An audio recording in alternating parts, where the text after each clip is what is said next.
What's going on, everybody? Dave Loughran here. It's the Stochastic.com NBA strategy show.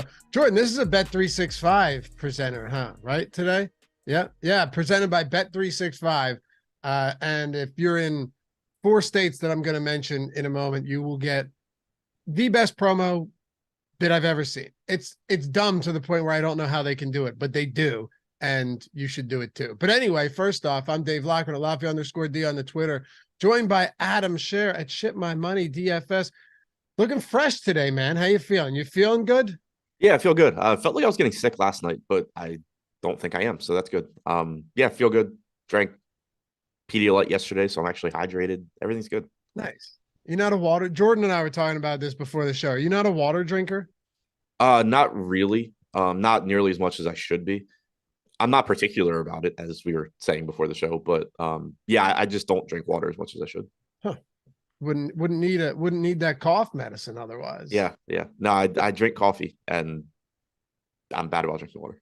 You also told me this is the best part. Like Adam, who leaves his thermostat at, what was it, 82 degrees in the winter, and doesn't look at many expenses, drinks Baltimore tap water. That is amazing to me. Yeah, but it's not a cost thing. It's a straight up laziness thing. I have a giant like Brita water filter in my refrigerator that I can just fill up and drink out of. But the effort to take it out of my refrigerator and fill it up isn't worth just drinking tap water instead. Dude, just get a case of these cheap bottled waters. It's good. Then I just end up with bottles of water, like empty bottles of water all over my apartment. Like my apartment's already a mess. I don't need to add that. Good for the environment, though. Yeah.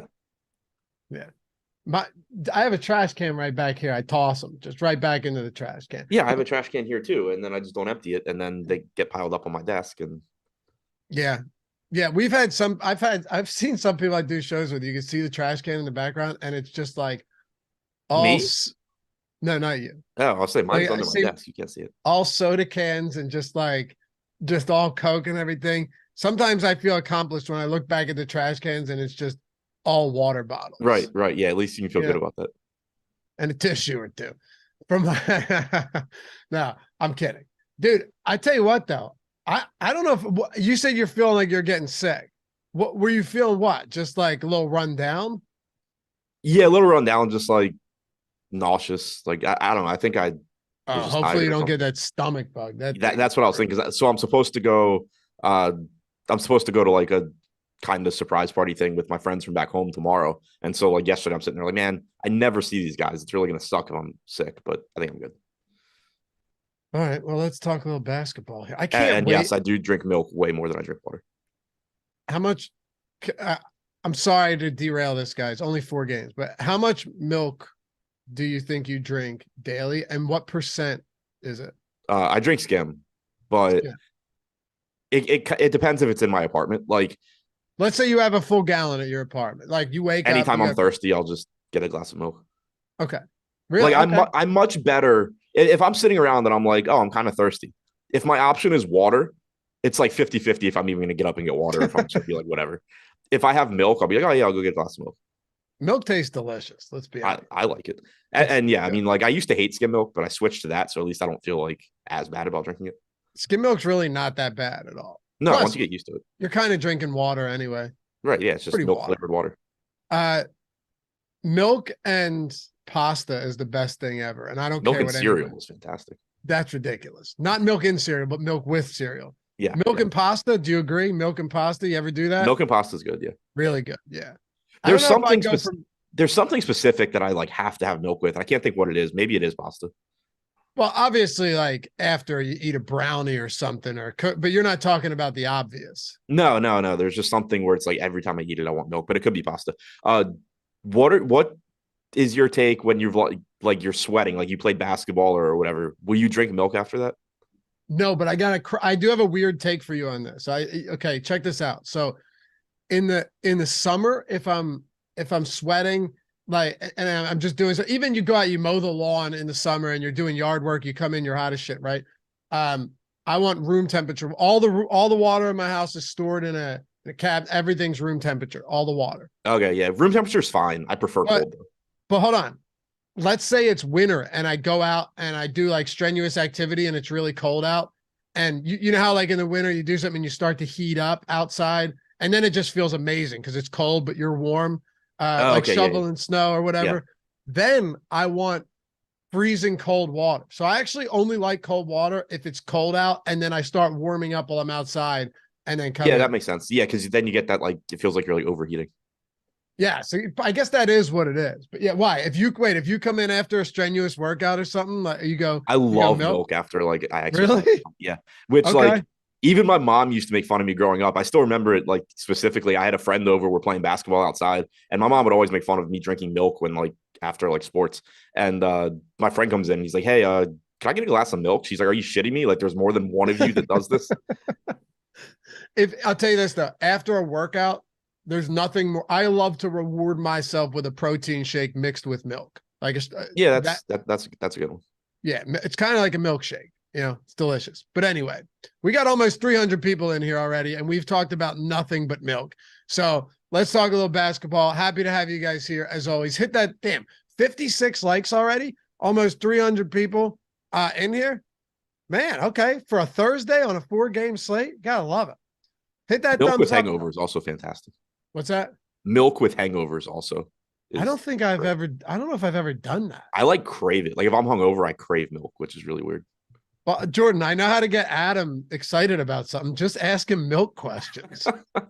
Cutting off my reads. And hit that thumbs up. Yo, we might hit 100 thumbs up out of the gate here. This is ridiculous. Everybody atoning for their sins early on. They're stoked on milk this morning. I love it. Yeah, everybody hates on my milk takes, but the likes are piling up. Yeah, you know what? They're closet milk drinkers. Yep. They're closeted milk addicts. Yep. That's what it is. Yeah, we're about to hit we just hit 100 likes. Usually it takes us to like 1040 to do that. So big ups to you guys. Appreciate you. What was the show with what was the show with the Borat guy? What's his name? Sacha Baron Cohen. What was his show? I used to love Ali that. G. Yeah, the Ali G's. Big ups. I never really watched it, but I know. Oh no, Booyaka Shot. That was great back in the day. But whenever I hear someone say big ups, it reminds me of that. All right. And hey, if you guys are listening in podcast form, shout out to you as well. Leave a rating or review, subscribe, all that stuff. Tell your friends. And you guys here listening after the fact on YouTube, leave a comment down below. We try and read and respond to all those. All right. All right. Enough milk talk for today. 4 games, man. Only 4 games. We got 10 tomorrow. So this is sandwiched in between 2 10-gamers. But at least we got a little respite today. 4 games. The biggest news on this one, and these guys have kind of been preemptively priced up, but no Paul George today and for seemingly an extended period of time. Yeah, out at least 2 to 3 weeks. He's done for the regular season. Could be back for the postseason, but obviously going to change some things up for this team. All right, so we'll get into anything else just out of the gate. I assume no. 4 games. Let's just dive into it. The Knicks 3.5-point favorites on the road. 228.5 point total here. So looking at this one, they got, by the way, Knicks playing on their second of a back-to-back today. And you have, I'm looking at this in the boom bust tool, looking at ownership projections. So yeah, Brunson 22. This is kind of what I expected. A pretty cheap Robinson, 21%. Randall 9,100, 18%. All of New York getting a little bit of love here. And the highest priced player on this entire slate is Kawhi Leonard. It's Leonard, SGA, no George. So Paul, Randall, and Ingram, all of them at 9K plus. No players at 10K, 11K, or 12K. Yeah, it's a really weird slate. So what do you want to do with New York then, given what we're looking at the top end here? Yeah, it makes New York look a bit easier to get to. You don't have those pay up options competing with Julius Randle. And then you also just have a good matchup with the Magic. So $9,100 for Julius Randle, pulling 18% ownership looks like a good spot to get to. Jalen Brunson's salary increased a little bit, but he's still not back to where he was pre-injury. He played 37.5 minutes again yesterday. So you should just be expecting 37, 38 minutes from him. That's what he was playing before his injury. That's what we've seen in the last couple of games. 7,800 still looks good on him. 4,600 for Mitchell Robinson is still a solid price tag. Only 25 minutes again yesterday. We've seen his playing time really get pulled back recently, but on a 4-game slate and at this price point in this matchup, even if you get 24 to 26 minutes from Robinson, he's likely to give you decent production. So all three of those guys look really good. And then you can start mixing in some of the other players as well, just because this is a shorter slate. Normally when you talk about the Knicks, you kind of start ignoring the guys like Josh Hart, RJ Barrett at this point. But on a 4-gamer, you're typically getting around 32, 33 minutes from Barrett. He played 36 yesterday. Josh Hart played 30 yesterday. You're typically getting 28 to 30 from him. So either of them look good. Isaiah Hartenstein's 3,700, 9% owned. Don't play him with Mitchell Robinson, but you're typically getting 48 minutes combined from those two guys. One of them is likely to do well for their price tag. Quentin Grimes is giving you low to mid 20s at $3,400. He's 11% owned. There's 7 guys on this team pulling at least 9% ownership. There's a lot of guys pulling a lot of ownership for this, but I mean, look, you only have 4 games, and there's some other spots that even on a short slate aren't wildly appealing. So I guess it kind of makes sense here. I just want to pull the boom bust tool up for a second here. We did just get everything updated like 20 minutes ago, so we're in business. For those of you guys building lineups early, is there any real positive leverage coming in on these guys, or do they all look pretty norm? Yeah, like Brunson, 26% optimal, 22% ownership. Randall, 18 ownership, 16 optimal. Nothing crazy. Josh Hart, 12% ownership, 17% optimal. So it seems like everybody's somewhat appropriately owned here. Anybody else for the Knicks, or do you want to move this to the Orlando side? Nothing else for the Knicks. I mean, the only other guy that I guess we already talked about the entire team basically, but Emmanuel Quickly is not getting any ownership at 5,800. I don't really think that he should, but there's some world where he plays 26 or 28 minutes instead of 18. It probably involves foul trouble to either Barrett or Hart. But like, if you wanted to go that route, I guess that's fine. But you can't feel nearly as good about his minutes as you can those other guys. Jalen Suggs is out today. Cole Anthony getting 23% ownership. Should get around 30 minutes from him, you would think. Maybe more. How many minutes do you think you could reasonably expect from Cole Anthony today in this spot? 28, 30. Yeah, 28 to 30, which is kind of par for the course. He's getting quite a bit of ownership on a per minute basis this year. He's slightly north of a fantasy point per minute. So you kind of know what you're getting. He's not overpriced. He's mid 5K price point guard, shooting guard eligible. I think all of that makes sense. There's just, when it comes to Orlando recently, even though you have Suggs out today, it's hard to get excited about them because they are a mostly healthy team.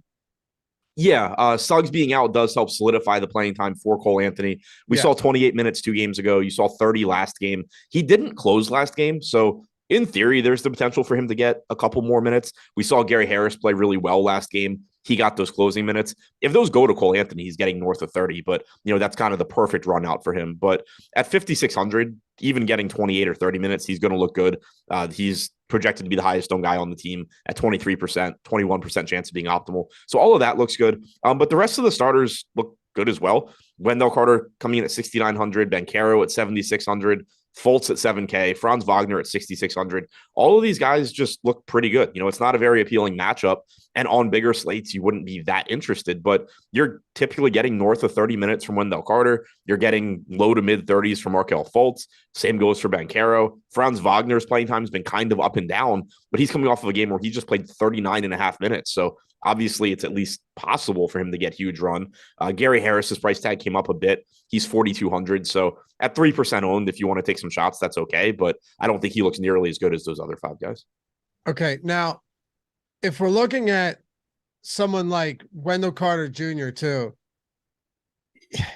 relatively popular, sub 7K. The one thing we can say about him is that while the minutes had been erratic earlier in the year, he's played 33 plus minutes in 4 straight games. Not a particularly high usage guy, but he's at least somebody that's willing to get threes up, only center eligible, but there is, I think, a decent ceiling here, maybe not the best matchup for him. What do you see with Wendell Carter Jr., not just in a vacuum, but also given the center position today where, Valanciunas is up north of 7,100 now. you have Claxton against Cleveland. So it's not, and then you have Zubats as well. We can get into that, but it's not exactly like the deepest position we've ever seen when it comes to center on most slates. Yeah, there's not as much opportunity cost because one, there's only 4 games, so you just have fewer options. But two, you don't have Embiid, you don't have Jokic, you don't have Anthony Davis up at the top. So you have like if you look at the center eligible players on DraftKings right now and you sort by value, we have Carter as the 5th guy, but most of them are pretty similar. It's in order: Richards, Valanciunas, Allen, Robinson, Carter, but none of them are drastically better than the rest. So I think that's, sort of the group of 5 centers that you're going to be rotating between. And we've seen it so far, where Robinson and Carter are both getting similar ownership. We'll probably see more of the same from those other guys, but the opportunity cost just isn't as high for Carter tonight as it normally is. Anybody else for Orlando to dive into? Nope. Okay. Let's talk about Cleveland and Brooklyn. So the Cavs today, now that Jared Allen's back, this is another team that you're looking at and going, okay, well, they are fully healthy. And then Brooklyn, outside of Ben Simmons, this team is essentially healthy as well. So Garland, 7,200, Allen, low 6K, Mitchell's on DraftKings specifically, 8,400. I guess just looking at these guys and trying to see if there's any differentiation here from DraftKings to FanDuel. It looks like the prices on DraftKings are definitely better for Cleveland today than they would be on FanDuel. Mitchell's at 9,700 on FanDuel, but he's only 8,400 on DraftKings. 8,400 looks great. 9,700 is fine on a 4-gamer, but 8,400 looks like a very good price tag for Donovan Mitchell, likely playing 37 minutes or so. It doesn't look quite as good as 7,200 for Darius Garland, which is also just a crazy price tag. He only played 32 minutes last game, but typically you're getting mid-30s from him as well. Both of the guards here for Cleveland look really, really good. The $6,300 price tag on Allen looks great. He played 35 minutes in his first game back. That was a spot where we didn't expect him to be limited, but I think, projecting 31, 32 minutes in that game was very reasonable. And then he just immediately came out, played 35. You can probably go to 33 or 34 minutes here. Makes him look really good. Mobley's price is down. He loses a little bit of production with Jared Allen back because you're not getting as many minutes at the 5, but they did still stagger him with Jared Allen as we expected. He was out there for every minute that Allen wasn't. So you're still getting some center minutes. He played 36 minutes. He's only 7,300. All 4 of those guys look like great options. They're all pulling at least 20. They're all pulling between 20 and 30% ownership on DraftKings. Then you move into the guys that normally you would ignore, but on a 4-gamer look okay. Karis LeVert at 5,200, likely playing around 30 minutes. Not as high a usage or ceiling guy as he is when Garland and or Mitchell are out, but still playing around 28, 30 minutes. Comparable playing time expectation to Cole Anthony. It's a spot that I think it's a reasonable pivot. I prefer Anthony, but you're getting like 1/3 the ownership on Karis LeVert for $400 less. That's a decent pivot. Ricky Rubio at 3,600, giving you 18 to 20 minutes off the bench, certainly playable. But I think you're building around those main 4 guys: Garland, Mitchell, Allen, Mobley, and then you're just mixing in whatever you can get to of Rubio, LeVert, Okoro, Chetty, and just sort of trying to get lucky with any of those guys. Who would you say your top players right now from Cleveland? Would it be Garland? It's either Garland or Allen. Okay. On the Brooklyn side, this team has just been, I don't know what to think of them from day to day, but no Ben Simmons. I mean, this guy probably doesn't play again this season. He just doesn't play again ever. That's what I was going to say. He doesn't have any interest in playing basketball right now. I don't know what to make of that. It's unimportant, but yeah, it's weird. Like, I have no idea what to make of it. Like, it's just random, like, made up injury after random made up injury. Yeah. And then it's always something like that you can't really prove. It's like, right. My back hurts. Right. You can't tell me my back doesn't hurt. Right. Like the first time it happened, it was like, okay, like the conspiracy theorists are nuts. Like he has a back injury. And then like it just keeps happening. And it's just like, all right, this dude just doesn't want to play basketball. Yeah. No, the first time it happened in Brooklyn, the conspiracy theorists were not nuts. If it was in Philly, fine. But we saw I was referring to Philly. What? I was referring to the very first time it happened.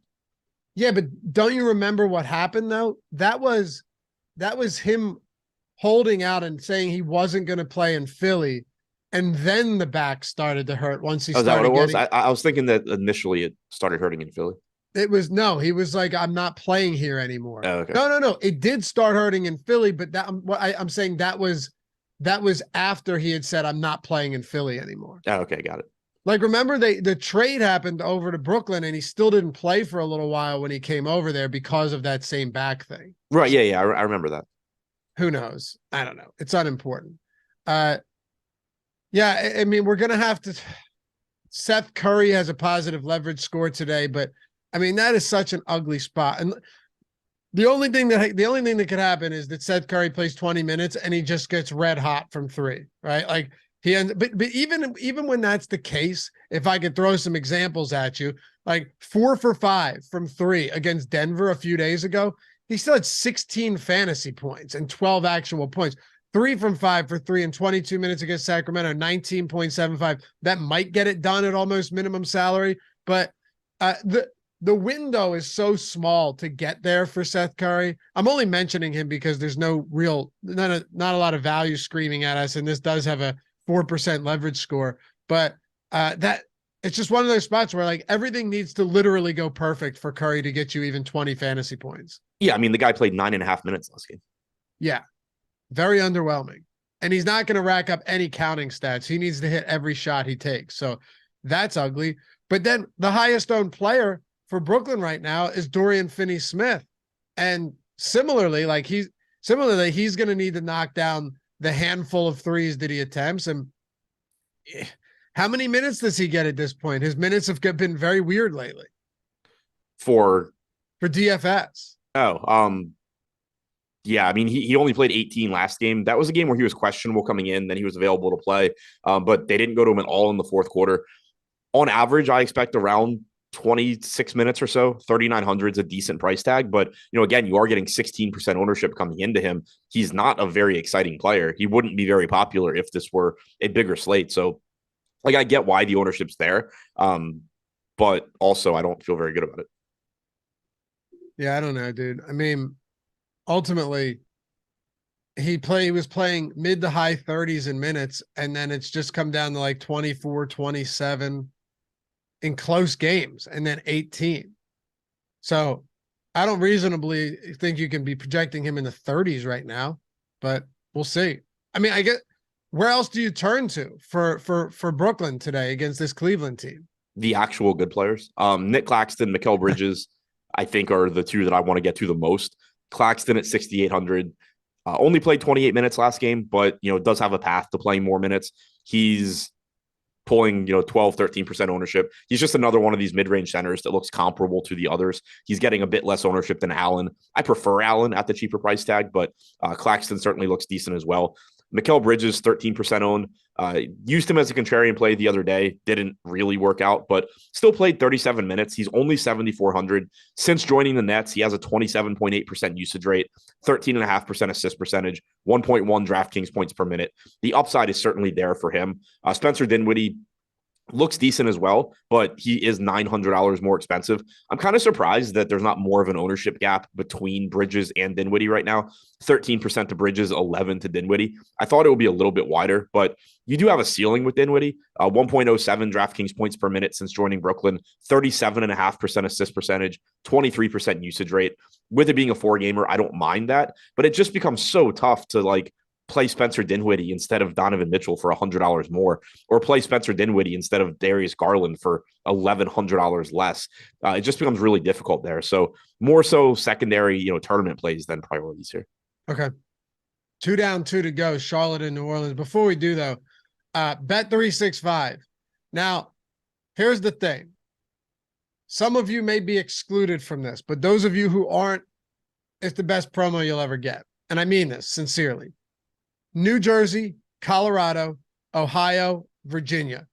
Jersey, Colorado, Ohio, Virginia. $1 bet at Bet365. Adam, listen to this. A $1 bet at Bet365 gets you $365 in bonus bets. Sounds pretty good. It's coming to Pennsylvania soon too. Cannot wait to take advantage of that. You deposit $10 using the link in the description or in chat. You put that $10 in. You bet 10% of that. You bet $1 of that $10. You don't need to win your bet. The bet doesn't even need to settle before you've got $365 in bonus bets. It's truly preposterous. It is, but it's amazing.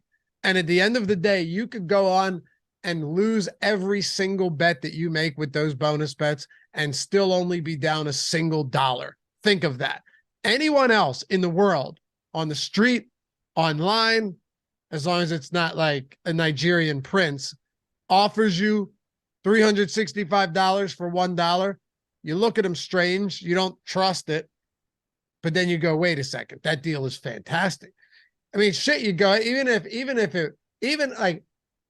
everything's gone, I'm down $1. But bet 365, legitimately operating forever. We can trust them. $365, Colorado, Virginia, New Jersey, and Ohio. If you're in one of those 4 states, sickest promo that you're going to find. Just get your $365. Put it that way.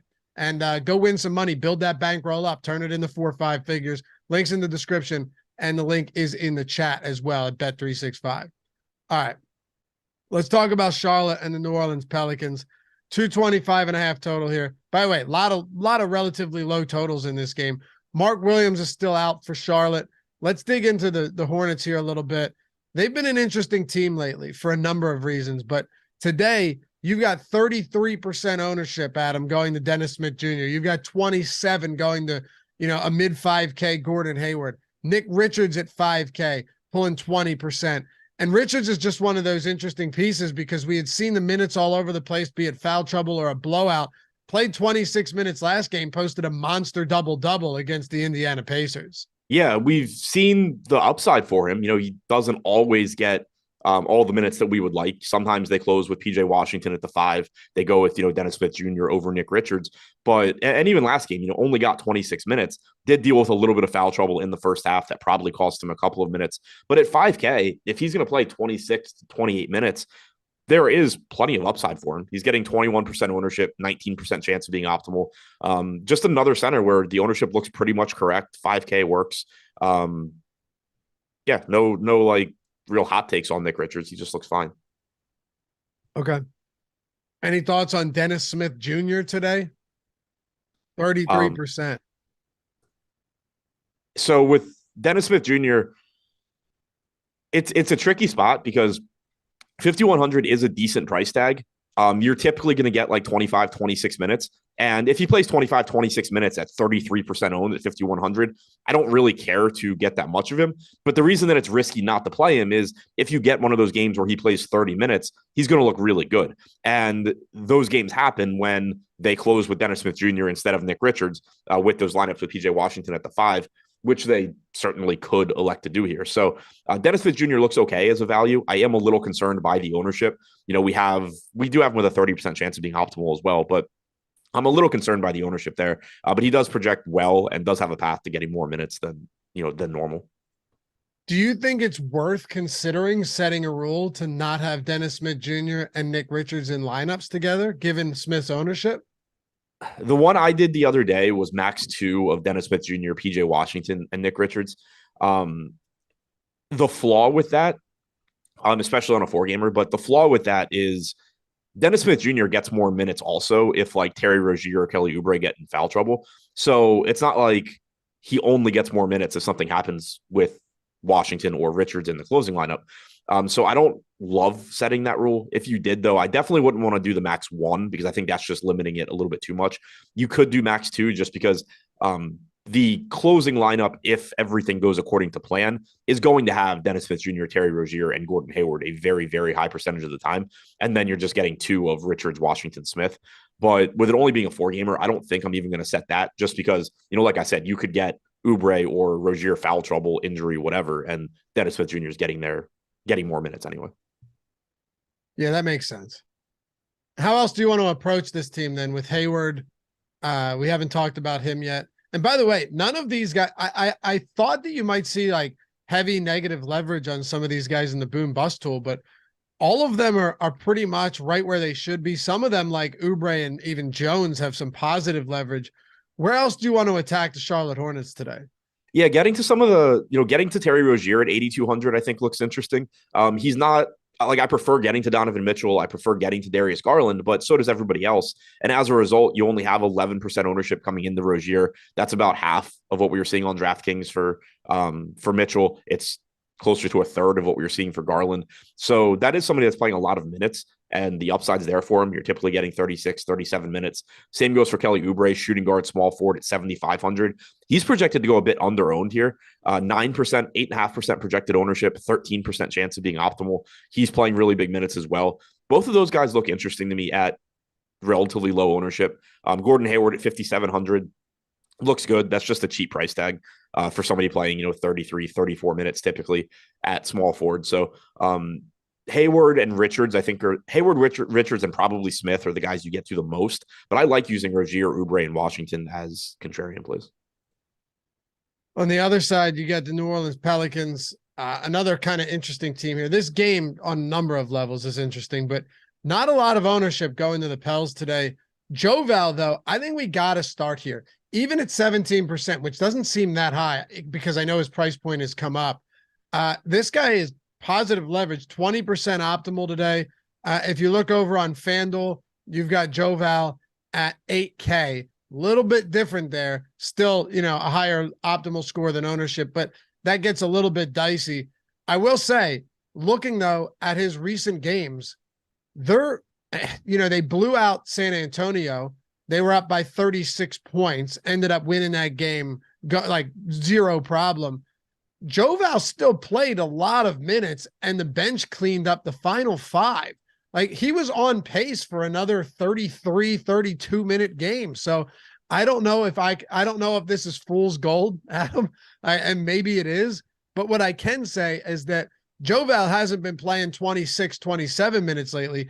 He's played 34, 33, and then 28, losing almost 5 minutes to a blowout against San Antonio. What an intriguing spot today. Yeah, I still just have no idea what to do because we have seen big playing time from him, in 2 of the 3 previous games. Last game, you had the 28 minutes and then garbage time. That first half rotation last game was pretty similar to what we've seen typically, where Larry Nance played like 11 minutes off the bench. So like Joval played about 13. If you get like 25, 26 minutes from Joval, he's still going to look good. And there is obviously a path to him playing more. We've seen it 3 games in a row. So I think projecting around 26, 27 minutes from him makes sense. And it does make him look like a good play here. You just have to keep in mind that there is always the risk of Larry Nance. For sure. But also in tournaments, knowing that on a 4-game slate, he's really not that popular. If he does play 32 or 33 minutes, you're in business, especially against the Charlotte front court. Let's not ignore the matchup either. It's just a good spot. Once you get past Joval, though, how do we look to approach guys like McCollum and Ingram?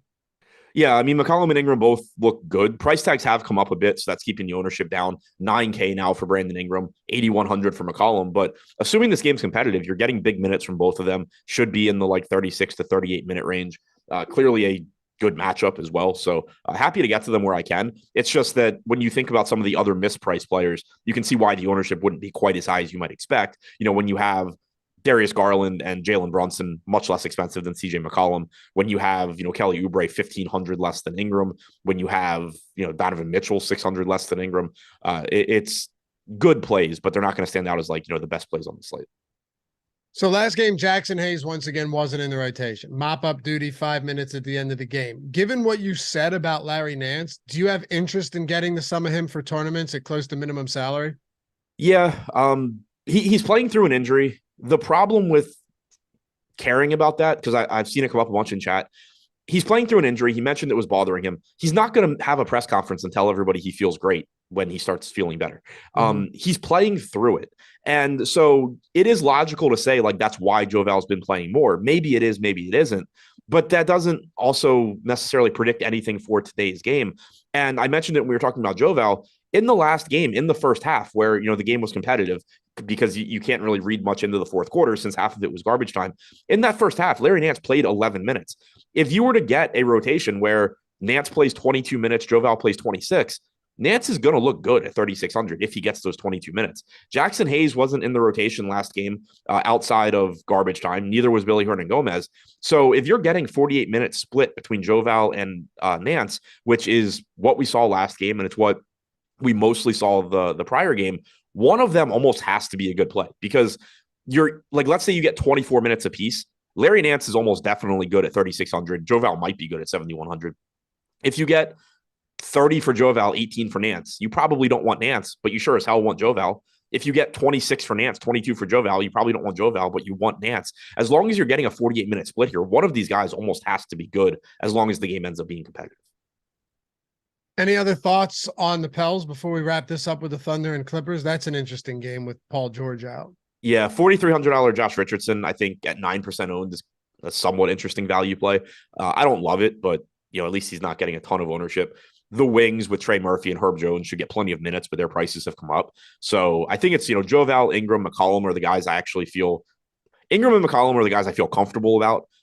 And then I also feel comfortable that at least one of Joval and Nance ends up being good for their price. Okay. And yeah, with Murphy, you can at least say that he's been playing 38 minutes in competitive games. So you need every minute you can get from him. All right. Let's wrap this up with OKC and the Clippers. By the way, we're at 165 likes. That is insane. That might be the best ratio I've ever seen, given how many people are watching in the morning. So appreciate it. One more thing. For those of you that aren't in those 4 states we talked about earlier, and you're trying to take advantage of some good opportunities, 50% off everything for Stochastic plus Platinum. You're talking about right now. We're in mid swing with all of these sports. Like baseball coming up in literally 7 days.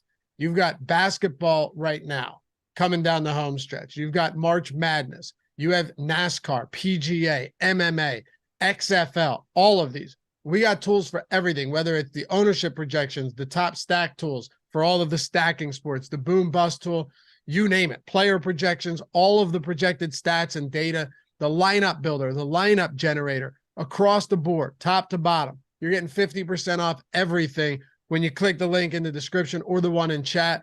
That is, you think about that. You're getting 50% off if you want to go a week or you want to go a month. You want to just go basketball, or you say, you know what? I want to go with all of these sports. I want to do all of them, even though I don't know them well. That's why I have the tools. I saw Sean's on with who is behind the scenes here at Stochastic, creating, tools and so much for betting. Said nothing beats making money betting on something you know absolutely nothing about. He had a round robin with 5 hockey players. He knows nothing about hockey. $2,000 wager, $23,000 win. Doing not even knowing about it. And the same guys behind our betting tools are building our DFS tools as well, helping you guys, even with sports that you may not be super confident in, use tools to be able to find that edge and get that advantage. And you can see it too on the screen. Like if you look at just the lineup generator, which is 50% off as well, that's less than $4.50 for your first week. That's in the description too. I always say, even if you're only playing a couple dollars a day, why not use this? Especially if you're crunched on time. We had someone just the other day, Joe, said, always nice turning a quarter into 200 thanks to the lineup generator. Yeah, a quarter into $200, just massive ROI. And then it makes me happy seeing somebody like Jackson. I want to thank the Stochastic team for all they do. Tools are top notch. Help me become a better player over the years. 50K in the fadeaway. So, take advantage of it. We want you to win. That's why we do these discounts. We hope you come back, and we think you will win. So links in the description to all the 50% off, whether it's just the lineup generator or you want everything for one sport or all sport for a month or a week, we got you covered. And if you have any questions, my DMs are always open on Twitter. I'm happy to answer them. All right, OKC, LA Clippers. Let's get into this one. We'll start with the Oklahoma City Thunder here on the road. 3.5 point dogs, 232.5 point total. When it comes to the Thunder, a entirely healthy team right now, are there priorities? And more than anything, on a day where we have nobody above 10K, how much of a priority should SGA be, if at all? Yeah, I mean, it definitely makes SGA easier to get to when he's not competing with Damian Lillard, Trae Young, other, James Harden, these other guys that are typically in his price range. The playing time is going to be there. 36 minutes last game. OKC right now is in, I believe, the 7 seed. So yeah, all the people that were saying OKC was tanking like 2 weeks ago are very clearly being proven wrong. You can count on these minutes from SGA, and he does look good here, pulling 19% ownership, no problem getting there, 18% chance of being optimal. He would be more popular and he'd be a bigger priority if you didn't have the mispricings on Mitchell, Garland, Brunson, but you do. So it pulls the ownership down a bit, but still makes him look really good. Do you think we can get to the price points comfortably on guys like, $7,500 Jalen Williams? Giddey is, wow, Giddey's very popular today. Is that, hold on a second. Are you looking at FanDuel? Yeah, that's what I was going to say. That doesn't seem right. Yeah, I was looking at the FanDuel. He is very, very popular. DraftKings, not so much, coming in at 7,700. Yeah, and I like him at 7,700. You're typically getting 31, 32 minutes, but occasionally you do get those 36, 37-minute games from him. He's still averaged 1.2 DraftKings points per minute, even in the games that SGA has played this year. He's been very good. I think that he's going a little bit overlooked. We have him with a 17% chance of being optimal at only 12% ownership. So I do like getting to Giddey quite a bit here, actually. Is Jalen Williams just given the price? He's 75 on FanDuel, 67 on DraftKings. Is that a viable enough? That seems reasonable with the amount of minutes he's been playing. Yeah, it's fine. He's gotten better as the year has gone on. He's a rookie. You've seen the improvement in his production. I mentioned it on a show the other day. If you look at the games that he's played with Shai Gilgeous-Alexander and Josh Giddey this year, going back to the start of the season, he's at like 0.85, 0.86 DraftKings points per minute, averaging I think it was like 27 or 28 minutes per game. If you go back over the last 2 months, which gives you like 18 or 19 games, he's basically a fantasy point per minute and averaging 32 or 33 minutes per game. You've seen his playing time really stabilize. He's very much in that group now with SGA and Giddey, where barring foul trouble, injury, or something completely ridiculous happening, he's getting his minutes. They're not, jerking his minutes around like they were earlier in the year, where one game he plays 30 and the next game he plays 12. So you can feel good about his minutes. The salary's reasonable. The production's been better. I don't have any problem getting to him. We do have him projected to go a bit over-owned, but I still think he's fine. And same goes for Lou Dort at 5,400. Not a great point per minute guy, but he is inexpensive. He is small forward eligible. He is likely, on average to give you 30 to 32 minutes, but he's also coming off of a game against the Clippers last time out where he played 38 and a half. These games matter for OKC. And so if you do start seeing, a little bit more playing time consistently for Lou Dort, that shouldn't surprise anybody either. At 5,400, I don't have any issues getting to him. One more thing. What do you make of the center rotation right now with Jalen Williams with a Y, just, seeing his minutes kind of all over the place? And I know last game he was in some foul trouble, but he was only in foul trouble in the first half, and then he played 1 minute in the second half. Yeah, they started Olivier Sarr in the second half. Jalen Williams, like you said, played 1 minute. I don't really have much reason to want to get to anything from this team other than those main 4 guys. If it is a 4-game slate. So if you want to gamble and hope you get a random good Isaiah Joe game at 4,400, he did play 27 minutes and close last game. He would be the 5th guy I go to. If you beyond that, I don't even know where you would really go. Like maybe Jalen Williams does play 24 minutes and ends up looking decent at 3,500, but I have a hard time getting there. Yeah, like it's Isaiah Joe would be the 5th guy I go to. I guess Jalen Williams would be 6th, but it's pretty clearly SGA, Giddey, Dort, the other Jalen Williams as the 4 I feel good about. Isaiah Joe is the 5th where I feel somewhat decent. Yeah, it's tough because Jalen Williams does have some of those games where he's like a 25, 27, 26-minute game. He's shy of a fantasy point per minute guy, but he is almost minimum salary. I don't know. I'm assuming you'll probably still get to a little bit of him today, whether you want to or not, just given how cheap he is. Jalen Williams? Yeah, I think so. Maybe a little bit. You can make, maybe a little just because he's so cheap. We didn't talk about it, but you also have Kai Jones as the backup center on Charlotte at 3,600. Yeah. You have Daron Sharp as the backup center on the Nets at, I think, 4,100. Those guys also, they can, any of those guys could easily play more minutes than Jalen Williams, depending on how Jalen Williams foul trouble goes, how the OKC rotation goes, and then how foul trouble goes on Richards and Claxton. Talk about the Clippers. So since Westbrook came over, Kawhi and Westbrook have only played 20 minutes together where Paul George wasn't on the floor. So uh, I don't know how much to glean from that. I suppose we could look at this with Paul George off the floor as well, but it clearly benefits Kawhi Leonard. It benefits Russell Westbrook, especially when you look at the rest of this team. Like no real scores, no real like Eric Gordon. Sure, he's somebody that if he gets hot can give you a decent performance, and he's pulling a bit of ownership. But Kawhi Leonard's price point 9,900 on DraftKings has come up a little bit. I'm assuming some of this because of the Paul George news that we got the other day. He is at 26% right now at 9,900. Is this just a spot where we have to play a lot of Kawhi? Yeah, I mean, I think he looks good here. It's difficult to really quantify what to expect from this game because we haven't gotten a game where Paul George was out and Kawhi Leonard was in since January 15th. And that was before the Clippers, redid their roster basically. So overall this year, 6 games where George has been out, Kawhi has played 1.35 DraftKings points per minute for Kawhi. Certainly looks good at 9,900. I like getting there. He should see increased production. He's going to look good. The rest of this team, though, it becomes difficult sort of to figure out exactly what to expect, but it definitely does open up a lot of stuff that you can take shots at. Let's see. Did FanDuel, what did they do with their pricing on the Clippers today? Kawhi 10K, Westbrook 7,700. I mean, that's a good price point on Westbrook at 7,700.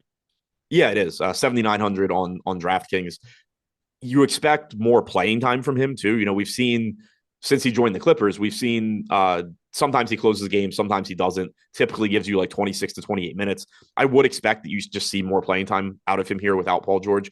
They need score. They need some semblance of offensive playmaking and scoring. And while Westbrook certainly has his flaws, when your alternatives are the rest of this Clippers team, it makes him look a little bit better. So he's pulling 13% ownership right now. Since joining the Clippers, 358 minutes, 1.1 DraftKings points per minute. You could certainly see that go up without Paul George. So Westbrook looks good here as well. I expect Eric Gordon to move into the starting lineup.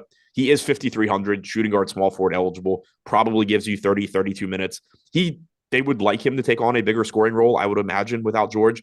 And one thing to keep in mind is while Eric Gordon is getting older and is kind of washed up, he did, when given the opportunities in Houston, take on a much bigger role. When he had games there where like Porter was out or Jalen Green was out, his usage rate skyrocketed. He became like a fantasy point per minute guy. I do think that there is upside for him here as one of the only guys on this team that can really do anything offensively.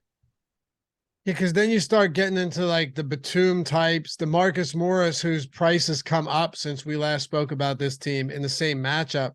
And some of these price points, like Marcus Morris, almost 5K right now. He is 5K on FanDuel. Batum's 3,800. I don't know. He played 17 minutes in the last game that Kawhi Leonard sat. So, I mean, how many minutes can you really expect from him?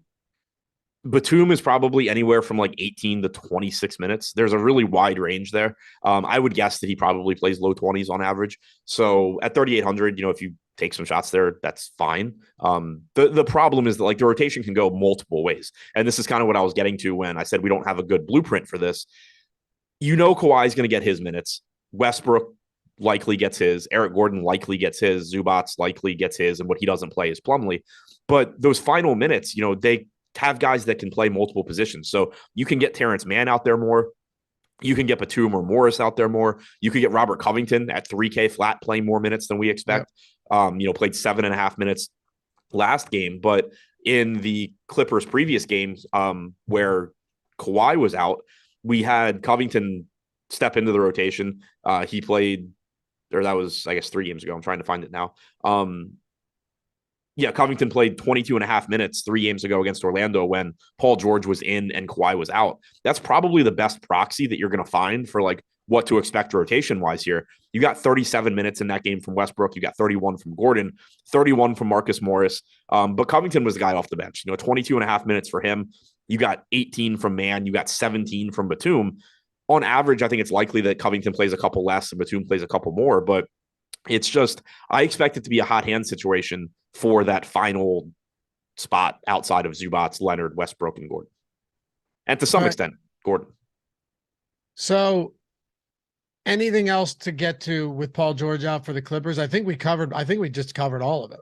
Yeah, no, I mean, I think wait, that's. did we talk about Zubats yet?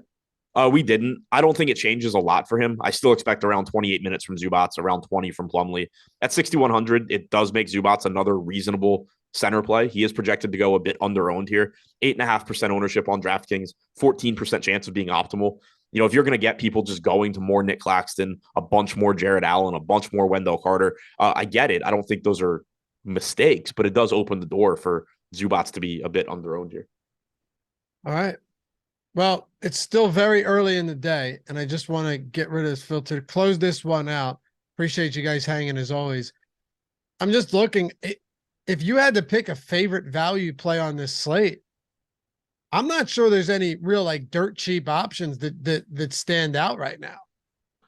Yeah, but not really. I mean, how many really cheap guys do you need? You don't have to go insane stars scrubs on a slate like this. There aren't any legitimate 11K guys anyway. Yeah, you don't need to go that cheap.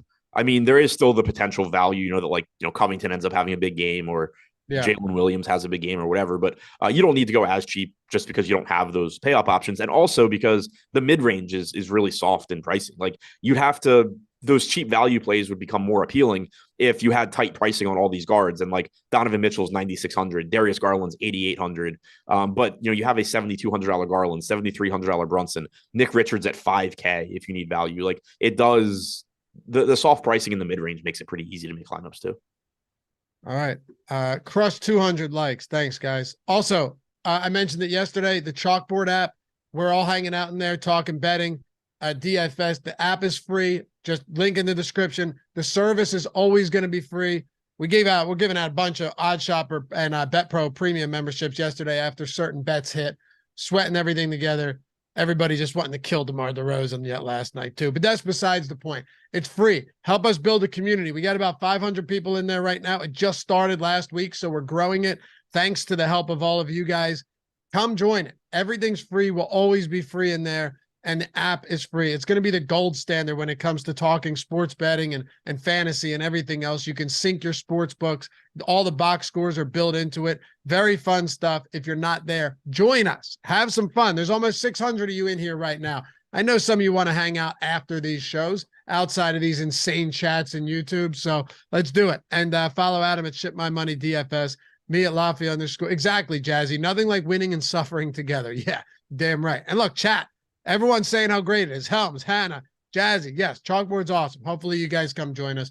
Follow me at Lafayette _ D. Shout out to Jordan Klein. And remember, Colorado, Virginia, Ohio, New Jersey, $1 into $365 with that link down below. Get you all of that for a single dollar at Bet365. Later, guys.